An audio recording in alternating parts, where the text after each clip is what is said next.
Вы на канале «Это вкусно». Сегодня я буду готовить мясной деликатес, который мы привыкли покупать в магазине. Но поверьте, готовить дома его совсем не сложно. Это карбонат или ветчина. Сочная, нежная, вкусная. Давайте готовить, и вы сами все увидите. Для ветчины я взяла 1 кг свинины, 10 граммов каменной соли, 10 граммов нитритной соли, 1 чайная ложка сушеного чеснока, пол чайной ложки молотого лаврового листа, пол чайной ложки смеси перцев, 1 чайная ложка сладкой паприки, пол чайной ложки уцха сунели, это голубой пажитник, и пол чайной ложки мускатного ореха. У меня сегодня вот такой кусочек мяса. Это свиной антрекот без кости или биток. Мясо я промыла и просушила бумажными полотенцами. Его нужно натереть смесью обычной и нитритной соли. В данном рецепте очень важно использовать именно нитритную соль, если вы хотите, чтобы ветчина сохранила такой цвет, осталась сочной и ни в коем случае не испортилась. Соль в этом рецепте берется из расчета 20 граммов солевой смеси на 1 килограмм мяса. Как вы поняли, солевая смесь – это смесь обычной каменной или поваренной соли с нитритной солью в равных количествах. Соль нужно хорошенько втереть в мясо. После этого заворачиваю мясо в пищевую пленку. Завернуть нужно в несколько слоев достаточно плотно.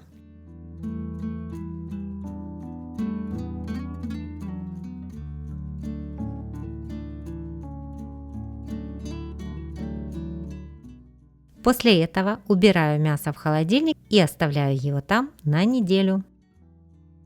Я прямо на пленке маркером напишу дату, когда нужно будет мясо доставать, потому что 7 дней срок немалый, можно перепутать числа или вообще забыть. У меня на канале есть еще рецепт вкусной запеченной в духовке ветчины. Видео вы можете посмотреть, кликнув по ссылке в правом верхнем углу.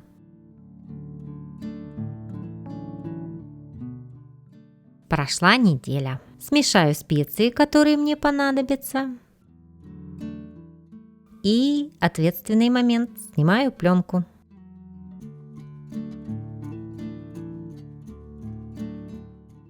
Посмотрите, мясо совершенно не поменяло цвет, оно такое же свежее, сочное, только уже просоленное. Это все благодаря нитритной соли.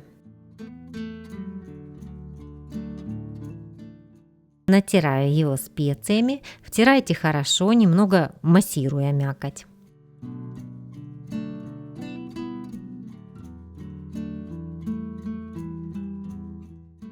Готово. Перекладываю мясо в форму, в которой буду его запекать, и оставляю его на столе часа на 1,5-2, чтобы оно прогрелось до комнатной температуры и пропиталось специями.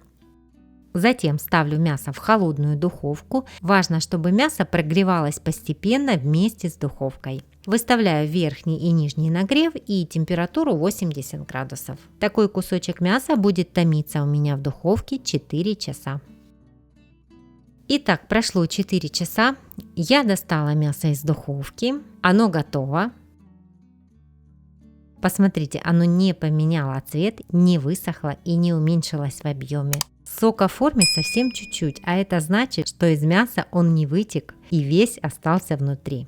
Сейчас я перекладываю мясо в холодную емкость чуть поменьше, но, кстати, оно и не сильно горячее, вполне можно держать руками.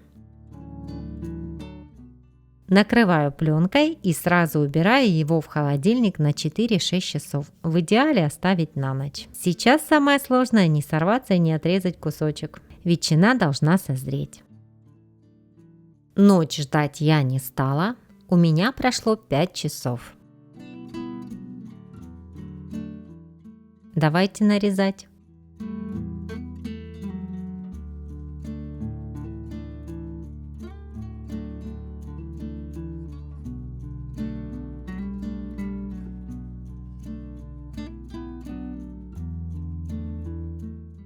Момент истины.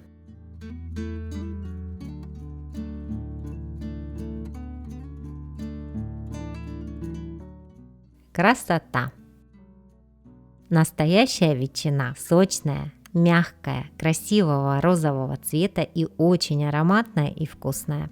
Она нежная, не нужно прилагать усилий, чтобы разорвать кусочек. А самое главное, что она не высохла, не выжарилась, и вес ветчины после приготовления такой же, как и у исходного кусочка мяса. Ничего не испарилось в процессе приготовления, весь сок остался внутри. Обязательно попробуйте, вы не пожалеете. Мои любимые рецепты холодных мясных закусок смотрите в этой подборке, все очень вкусно.